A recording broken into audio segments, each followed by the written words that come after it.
I gave my husband everything, only to find out he was betraying me with my own sister, and now my family is blaming me for speaking out.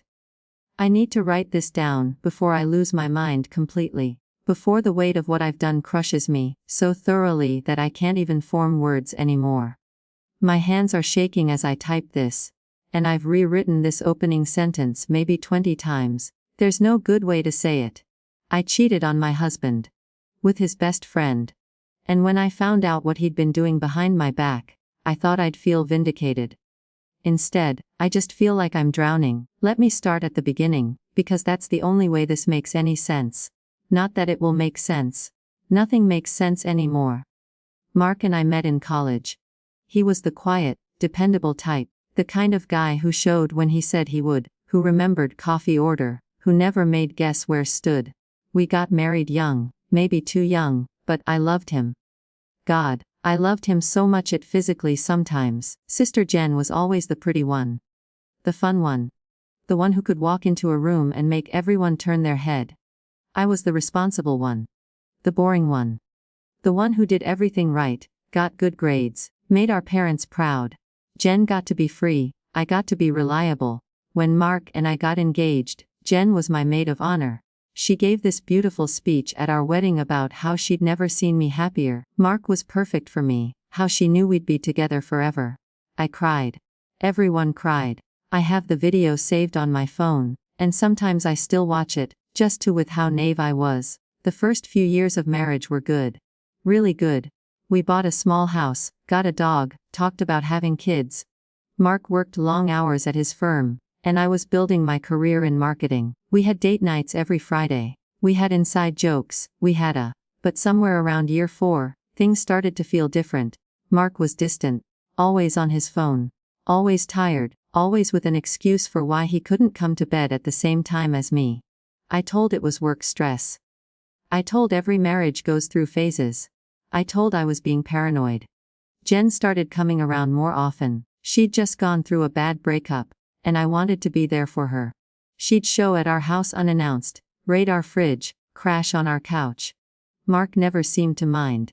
He'd joke with her, tease her, make her laugh in ways he didn't make me laugh anymore. I remember the first time I felt that little twist in my gut.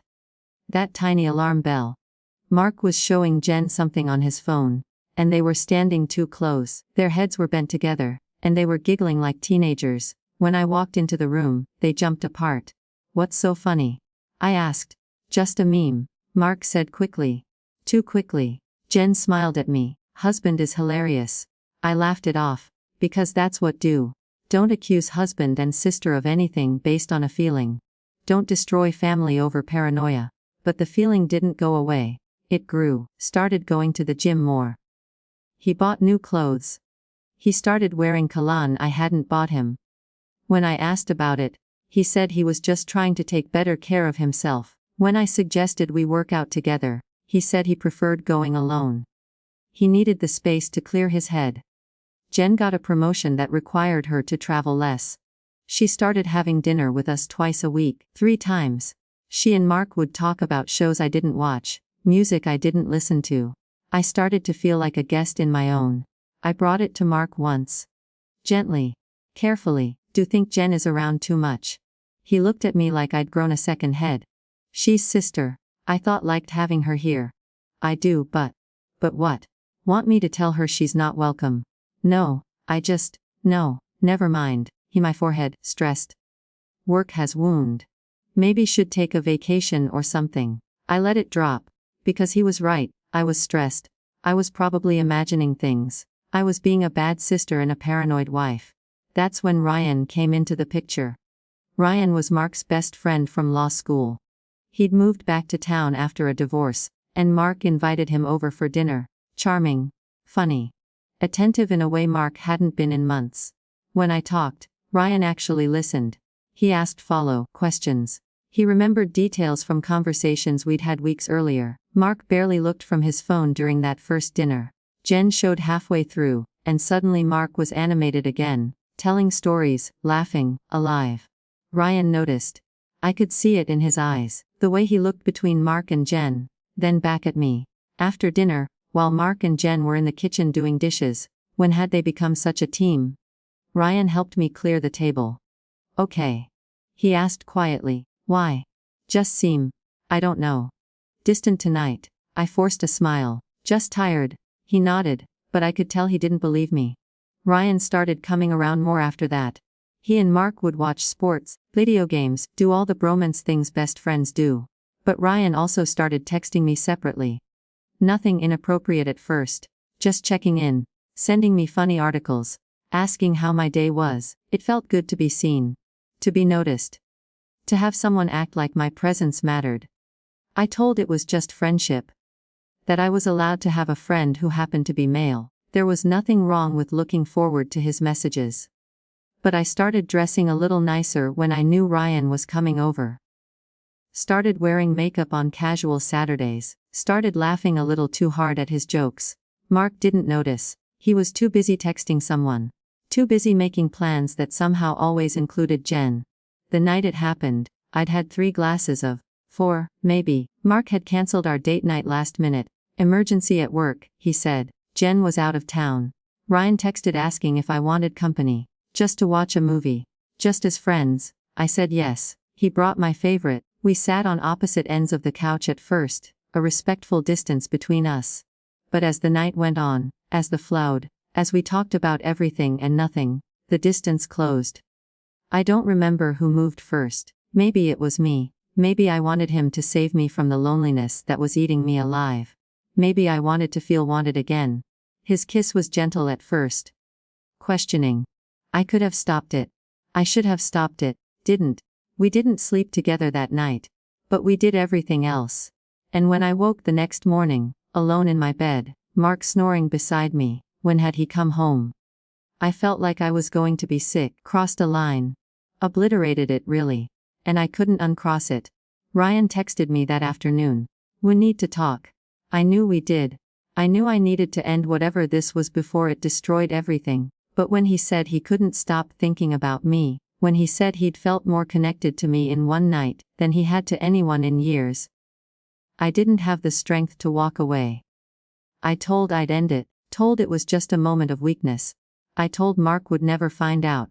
I was wrong about all of it. The affair with Ryan lasted 3 months. 3 months of stolen moments, secret texts, and lies that came easier than breathing. 3 months of becoming someone I didn't recognize in the mirror. We were careful. Or at least we thought we were. Coffee meetings that were work-related. Late nights when Mark was supposedly at the office. A weekend conference I made entirely. Ryan would park his car 2 streets over. I'd delete our messages, shower before Mark got home, scrubbing away the evidence of my betrayal like it could scrub away the guilt. But the guilt never left. It sat in my chest like a stone, heavy and cold. Every time Mark me goodbye, every time he said, I love, in that absent-minded way married people do. Every time I saw my wedding photo on the mantle. The worst part. I started to Mark for making me do this. I know how insane that sounds. In my twisted logic, if he'd just paid attention to me, if he'd just put down his phone, if he'd just noticed I was drowning, none of this would have happened. I made the victim of my own choices. Ryan started talking about the future. About us. About leaving Mark and starting over together. He said he was falling in love with me. He said I deserved better than a husband who barely saw me. I wanted to believe him. God, I wanted to believe that this wasn't just destruction for destruction's sake. That maybe there was something real here, something that could justify the mushroom cloud I was about to create. Then my mother called. Sweetie, I need to talk to about something. Can come over. Alone. My stomach dropped. Mothers always know. I was convinced she'd somehow found out about Ryan. That she was going to lecture me, shame me, tell me what a disappointment I was. I drove to my childhood home with my heart in my throat. Mom was in the kitchen, her face pale, her hands shaking as she poured tea neither of us would drink. Don't know how to say this, she started. Just say it, Mom. Father saw something last week. At that restaurant downtown, the Italian place. My mind raced. Had Dad seen me with Ryan? We'd been so careful. With Jen. The room tilted. Okay. They have dinner sometimes. Jen likes that place. Mom's eyes filled with tears. Honey, they were holding hands, they were kissing. Father watched them for 20 minutes, hoping he was wrong, hoping it was someone who just looked like them. But it was them. The words didn't make sense, they were sounds without meaning. Mark and Jen. Jen and Mark. My husband. My sister. It's not possible, I said. My voice sounded far away, like it belonged to someone else. Father wanted to confront them right there. I had to physically stop him. We've been sick about this all week, trying to decide if we should tell or if we should talk to them first. But deserve to know. I stood, sat back down, stood again. How long? We don't know. But I knew. Suddenly, I knew. All those late nights, all those inside jokes. The way they looked at each other. The way Mark came alive when Jen walked into a room. The cologne she bought him for his birthday that he started wearing every day. I was so unbelievably, strophically. I have to go, I said. Mom grabbed my arm. Wait, let's talk about this, let's figure out what to do. I know what to do. I drove home like a woman possessed. Mark's car was in the driveway, had my key in the lock when I heard them laughing. In my house. In my living room, I walked in, and there they were. Not touching. Not doing anything inappropriate. Just sitting too close on my couch, watching something on TV, looking comfortable, looking like they belonged together. They both jumped when they saw me. Hey, Mark said, his face doing something complicated. Didn't. Jen stood. I should go. No, I said. Stay, I think we should all have a conversation. Mark's face went carefully blank. About what? Dad saw. Last Tuesday, Romano's. I watched my sister's face drain of color. Watched my husband's jaw clench. Watched the truth settle over them like a net they couldn't escape. It's not what think. Jen started. I laughed. Actually laughed. Or actually going to say that. That's the line or going with. Let me explain. Mark said. How long? Silence. Ogulung. A year. Jen whispered. A little over a year. A year. While I'd been drowning in guilt over 3 months with Ryan, they'd been doing this for a year. A year of family dinners where they'd smiled at me. A year of holidays. A year of me apologizing for being paranoid, for being crazy, for not trusting my own husband. Get out. I said to Jen. Please let me. Jeet go off os, she ran. Actually ran out the door crying. Good. I hoped she choked on her tears. Mark stood there. I could see him calculating, trying to figure out his play. Trying to decide if he should grovel or defend or. I'm sorry. He finally said. Never meant for this to happen. When did it start? Does it matter? Yes. It matters. Tell me when decided to destroy our marriage. He sighed like I was being difficult. Like I was the problem. Last year, her birthday party. We were both. It just happened. I remembered that party. I'd been so happy that night. I'd given a toast about how lucky I was to have both of them in how my favorite people were becoming such good friends. How perfect everything was. They'd disappeared for about 30 minutes that night. I'd assumed they went to get more ice. They'd come back flushed and giggly. I'd been happy they were getting along so well. I want a divorce, I said. Wait. Can we talk about this? Talk about what? Talk about how I've been sleeping with my sister for a year. Talk about how made me feel crazy for noticing. Talk about how we're in love with her. His silence was answer enough. Don't even have the decency to deny it, I said. I love both. He said quietly. This is tearing me apart. I wanted to hit him. I wanted to scream. Instead, I laughed again because what else could I do? Love us both. How noble. How absolutely tormented must be, poor thing. Me make this easier for. Can have her. Can have all of her. I'm done. I went upstairs and started throwing his clothes into garbage bags. He followed me, pleading, explaining, making excuses. I didn't hear any of it. The white noise in my head was too loud. When I came back downstairs with 3 bags of his stuff, Ryan's truck was pulling into the driveway. Perfect timing. Absolutely perfect. Ryan walked in, took one look at the scene, understood immediately. Told him, he said to me. Mark's head whipped around. Told me what? And there it was. My moment. My chance to level the playing field. To make Mark the way I was hurting. Ryan and I have been seeing each other. I said. The words came out calm. Almost pleasant. Mark's face went through about 7 different emotions in 3 seconds. What? For 3 months. Ryan moved toward me. Don't do this. Why? Not. It's the truth. Mark looked between us, and I watched realization dawn. We're lying. Or just trying to me.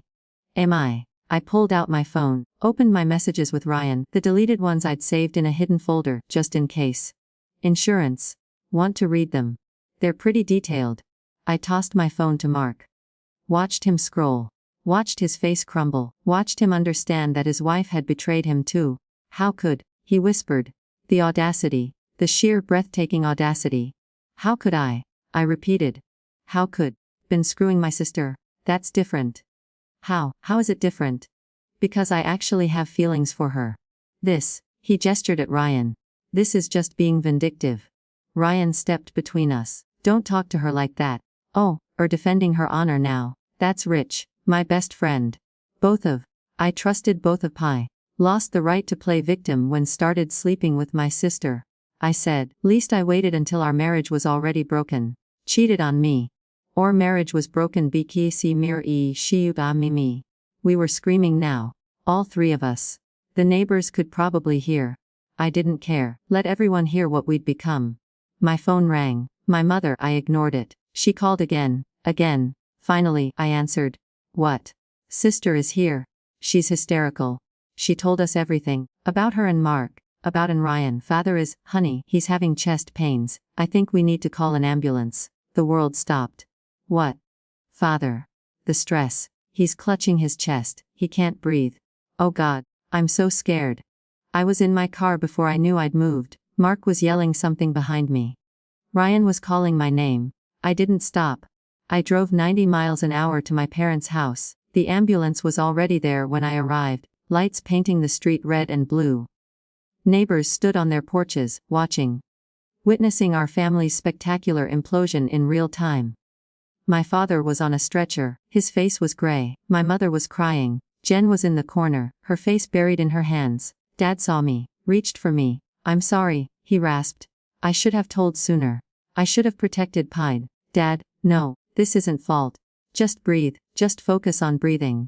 They loaded him into the ambulance. Mom climbed in with him. Jen tried to follow, and the paramedic stopped her.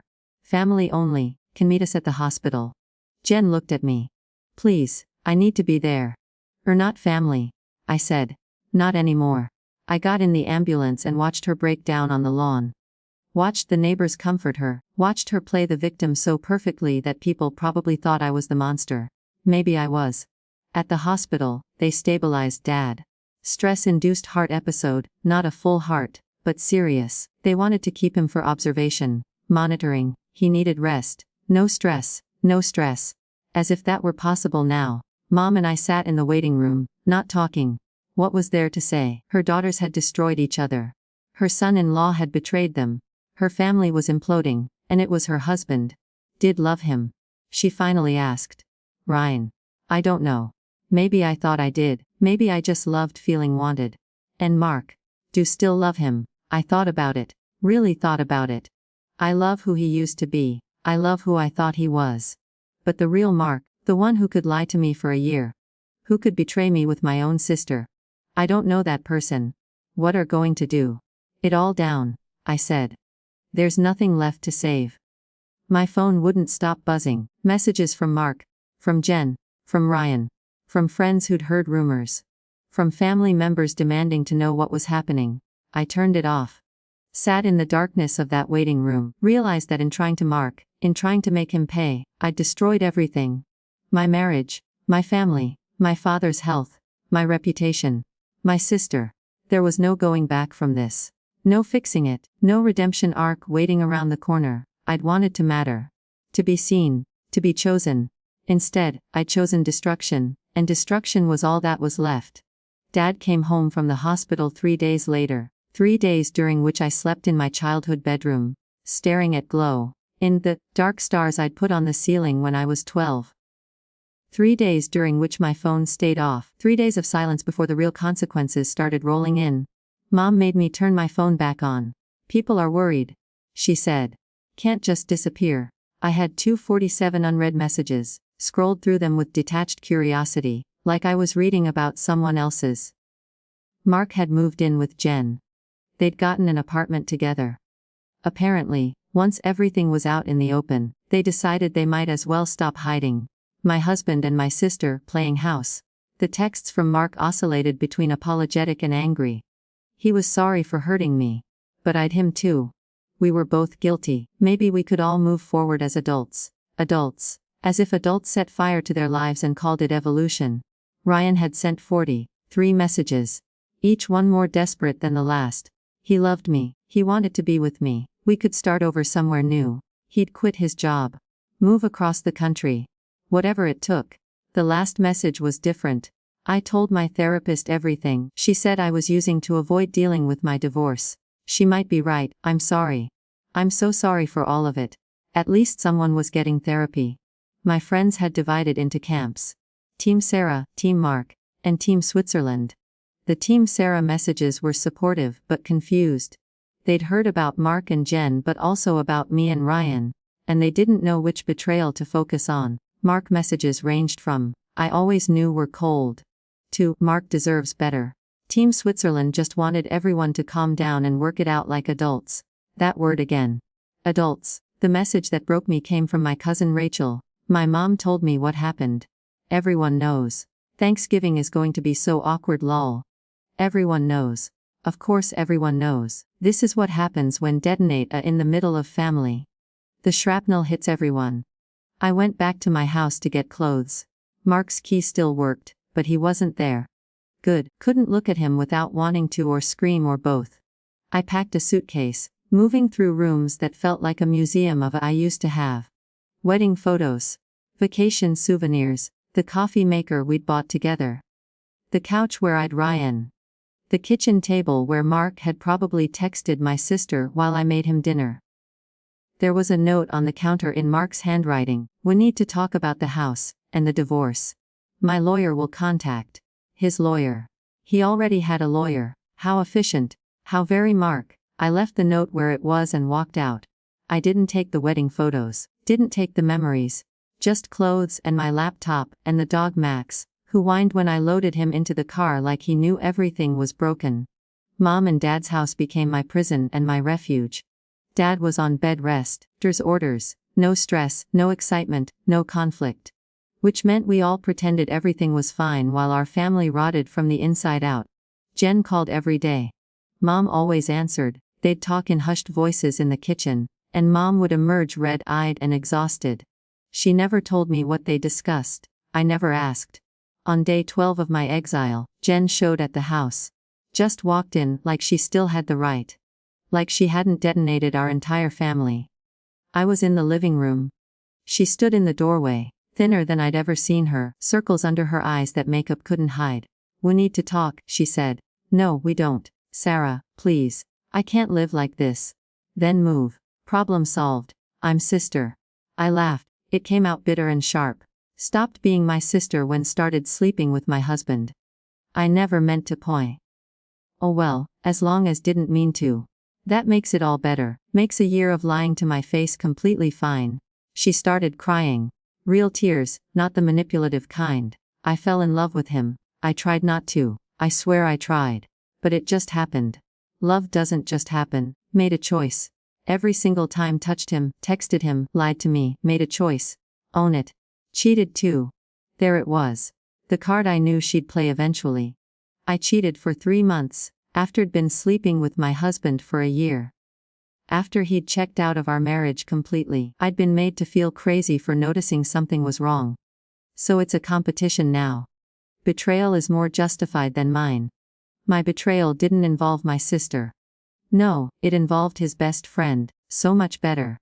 We stared at each other across the living room, two strangers wearing the faces of people who used to love each other. "Mark wants to marry me," she said quietly, "after the divorce is final." The words hit like bullets. Each one finding its target. Congratulations. I hope we're very happy together.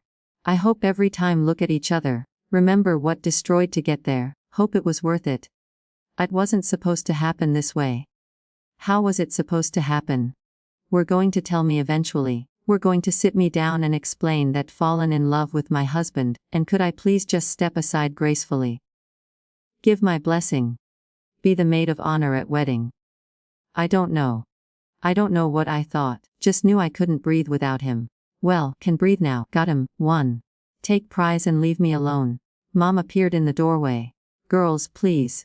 Father is trying to rest. I'm leaving, I said, grabbed my keys, called Max, and walked out. Let them talk. Let them rebuild whatever relationship they thought they could salvage. I was done. I drove to the beach. Sat in the parking lot watching the waves. Realized I had nowhere to go, no home. No marriage, no sister. No family that felt like family anymore. My phone rang. Unknown number. I almost didn't answer. Sarah, this is Patricia from work, calling because we need to discuss some concerns that have been brought to our attention. My stomach dropped. What concerns? There have been some complaints. About relationship with a client, Morrison. Of course. Of course Ryan was a client, I'd forgotten that detail in the chaos. Our company had done his business's rebrand last year. I'd been on the team, we had strict policies about personal relationships with clients. I can explain. I'm sure can. But given the nature of the situation and the potential liability, we're going to need to take a leave of absence while we investigate. With pay, of course. We'll be in touch. She hung. I sat there holding my phone, watching my career circle the drain along with everything else. The next week was a blur of lawyers and paperwork and conversations that all felt like negotiating the terms of my own. Mark wanted the house. Fine, I didn't want it anyway. My room was contaminated with memories I needed to forget. He wanted the furniture, the dishes, the we'd built. Take it. Take all of it. I wanted the dog. He fought me on that. Said Max was his dog too. Said I was being petty. I told my lawyer I'd give everything else if I could have Max. She looked at me like I was insane, but she made it happen.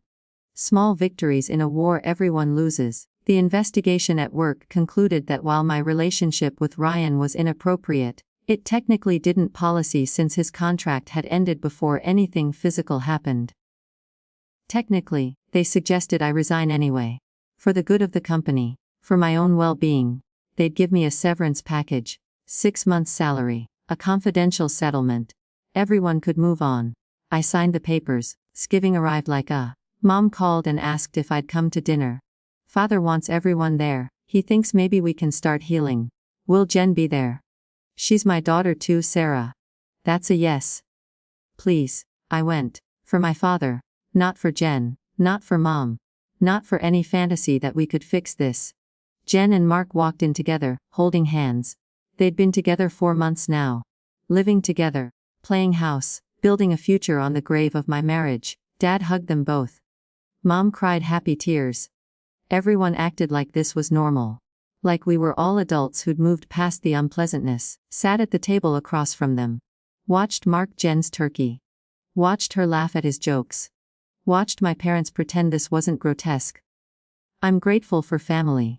Dad said when it was time to go around the table, for second chances, for forgiveness. I'm grateful for love, Jen said, squeezing Mark's hand, for finding it even in unexpected places. I'm grateful for honesty, Mark said, for finally being able to live authentically. They all looked at me, waiting. I'm grateful this is almost over, I said. Mom's face crumpled. Dad looked disappointed. Jen looked wounded. Mark looked angry. I didn't care, couldn't care anymore. I was all out of caring. I left before dessert. Drove to my apartment, the tiny 1-bedroom I could barely afford on my severance. Max greeted me like I'd been gone for years instead of hours. I sat on the floor and cried into his fur until I had nothing left. The divorce was finalized 2 days before Christmas.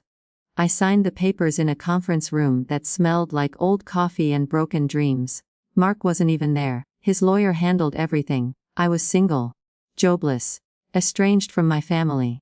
Living in an apartment with furniture from Target, and a dog who deserved better. Reached out one last time in January. I heard about the divorce. I'm sorry.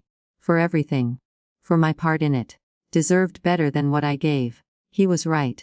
I did deserve better.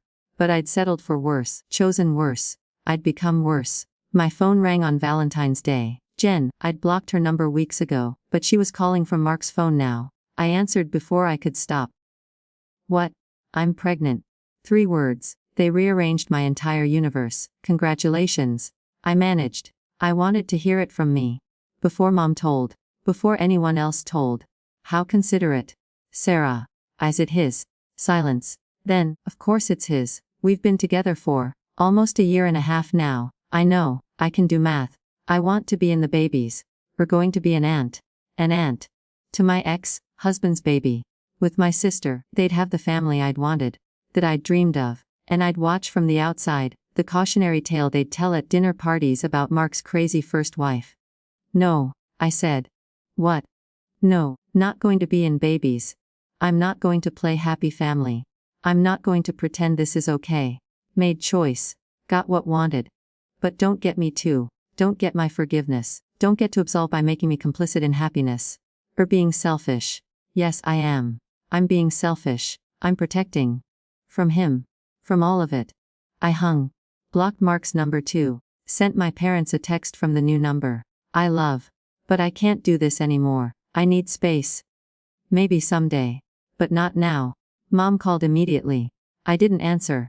Dad called. I didn't answer. Turned off my phone and sat in the silence of my apartment, Max's head in my lap, and realized I'd never felt more alone. But maybe alone was better than what I'd had. Maybe alone was honest. Maybe alone was what I deserved. The job search was brutal. Every interview ended the same way. They'd look at my resume, ask about the gap in employment, probe gently about why I'd left my last position. I'd deflect, spin it positively, but they always found out. Small industry. Everyone knows everyone. The woman who'd slept with a client. The woman whose marriage imploded spectacularly. The woman with drama. Nobody wants to hire drama. Finally found work at a small startup. Half the salary. None of the benefits. But they didn't Google me. And they needed someone desperate enough to accept their offer. I was that desperate. I saw Mark and Jen once, 6 months after the baby was born. In the grocery store. She was pushing a cart with a car seat. He was picking out avocados. They looked tired but happy.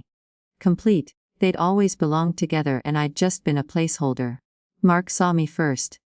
His face did something complicated. Jen turned. The baby chose that moment to start crying, and Jen bent to soothe her. Their daughter, that they'd made from the ashes of mine. I walked past them without stopping. Didn't say hello. Didn't acknowledge them. Just kept walking. My basket filled with microwave dinners and cheap. Jen call my name. Kept walking. Heard Mark say, "Let her go." Good advice. I wished someone had given it to me 2 years ago. My therapist, the one I finally started seeing when the darkness got too heavy, me once if I regretted it. The affair with Ryan. The way I'd handled everything. Yes, I said, all of it. Every choice I made after I suspected Mark was cheating. I should have confronted him. Should have demanded the truth. Should have ended it cleanly instead of destroying everything in a nuclear meltdown. And what about what he did? He's responsible for his choices. I'm responsible for mine. My choices made everything so much worse. For everyone. My dad's heart, my career, my family. I thought I was evening the score. I thought I was taking back power. Instead, just gave them ammunition to paint me as the villain. The villain. I don't know. Maybe we're all villains in someone's story. Maybe that's the point. She wrote something in her notebook. I wondered if she thought I was a lost cause. If she told her therapist friends about the client who'd destroyed her own, and couldn't figure out how to build a new one. I still see them sometimes. At the grocery store, the park. Once at a restaurant where they were having what looked like a date night. Someone else watching the baby. They look happy. Genuinely happy. They found their person and it just happened to require collateral damage. I'm not happy. I'm not sure I remember what happy feels like. But I'm surviving. I have my apartment. My dog. My underpaying job, therapy sessions. My Friday nights alone with Netflix and I have the I built from the rubble of the I destroyed. Mom texts sometimes. Updates about the baby. Pictures I don't want to see of a little girl who has Jen's eyes and Mark's smile. Invitations to family events I never attend. Father asks about. Messages that break my heart a little more each time. Had another heart episode last month. Mom called from my old number, the one I'd given them for emergencies. I answered because I'm not a monster, despite what everyone thinks. He wants to see, she said, just in case. I went, sat by his hospital bed while he slept. His face was gray, his breathing was labored, he looked old in a way that terrified me. He woke and saw me, smiled. "There's my girl. Hi, I'm sorry," he said. "For everything. For telling about Mark and Jen. For starting all this. Didn't start it, just showed me the truth. The truth destroyed us. We destroyed us. All of us. Just lit the match. The house was already soaked in gasoline." He nodded slowly. "Mother wants to come for Christmas. We'll think about it. Dad, I know it's too much. I know what I'm asking. But I'm old, and I'm tired, and I want my family together one more time. Even if we're broken. Especially because we're broken." I couldn't promise him that. Couldn't lie to him in what might be our last conversation, so I just held his hand and cried, and he cried too, and we mourned the family we used to be. He died 3 weeks later. Heart failure. The certificate didn't mention broken hearts, or family implosion, or the stress of watching daughters destroy each other. But those things killed him just as surely as the blocked artery. At the funeral, Jen tried to hug me. I stepped back. We stood on opposite sides of the casket, two women who used to be sisters, who used to share everything, now strangers bound only by grief and guilt. Mark stood beside her, his hand on her back. Supportive, loyal, everything he hadn't been for me. People came to me after. Offered condolences. Some brave souls asked if Jen and I were speaking yet. I said no. They looked uncomfortable, moved on to easier conversations. I was the story they'd tell later. The bitter ex-wife who couldn't forgive. The woman who chose anger over family. The one who couldn't move on. Let them tell it however they want. They don't know what it's like to be replaced by own sister. To watch family choose her over. To know that in the story they tell, or the villain and she's the victim who found true love. I scattered Dad's ashes alone, on the beach where we used to go when I was little. Mom said everyone should do it together. I said no. This was between me and him. This was my goodbye to the last person who'd looked at me and seen something worth saving. 34 now, living in a city where nobody knows my story.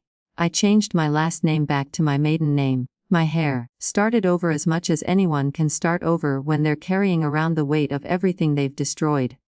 I don't date. Men ask sometimes. I say I'm not interested. What I mean is I don't trust them. I don't trust that I won't it all down again the moment things get hard. I follow Jen on Instagram from an account. I know I shouldn't. I know it's disguised as curiosity. But I can't stop. Watch her post pictures of her perfect family. Mark and the baby. Their house. That used to be mine. She posted a photo last week. The three of them at the park. The caption, grateful every day for second chances and the courage to choose love. The courage to choose love. As if what they did was brave instead of selfish. As if they were heroes of their own story instead of people who everyone around them, to get what they wanted. But maybe that's what love is. Maybe love is just selfishness we've romanticized. Maybe we're all just hurting each other and calling it passion. I closed Instagram. Deleted their account. Promised I wouldn't make another one. I'll break that promise eventually. I always do. Sometimes late at night, when Max is asleep and the apartment is quiet and the loneliness is so heavy I can barely breathe. I think about what I'd say if I could go back. If I could talk to the version of me who was about to kiss Ryan, who was about to cross that line. I'd tell her to stop. To go home. To confront Mark like an adult instead of becoming a different kind of betrayer. I'd tell her that revenge doesn't heal anything. 2 wrongs don't make a right. That destroying own to someone else is the worst kind of. But I can't go back. None of us can. We can only live with what we've done. With who we've become. I'm the woman who cheated on her husband because he cheated first. The woman who lost her family, her career, her father. The woman who lives alone with a dog and regrets that follow her like shadows. The cautionary tale mothers tell their daughters. The story of what happens when let anger drive choices. When prioritize revenge over healing. When become the villain in own. Some days I think about reaching out to Jen. About trying to build something from the ruins. About meeting my niece. Being a family again. But then I remember Mark's hand on her back at the funeral. Remember the way she looked at him. I remember that they built their happiness on the grave of mine, and they never even apologized for dancing on it. So I stay here. In my apartment. With my dog.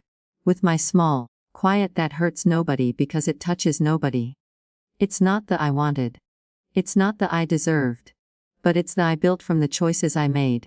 And I have to live in it. Every day I wake and think maybe today will be different. Maybe today the weight will lift. Maybe today I'll figure out how to forgive them. Forgive. Move forward. But mostly I just survive. Get through one more day, one more year. One more decade of being the woman I became when I chose destruction over healing. They say time heals all wounds. They're wrong. Time just teaches to carry them better. I gave my husband everything, only to find out he was betraying me with my own sister. And when I became what he made me, when I fought back the only way I knew how, everyone forgot who swung first. Now I'm the villain in their love story. And they're raising a family in the house where mine died.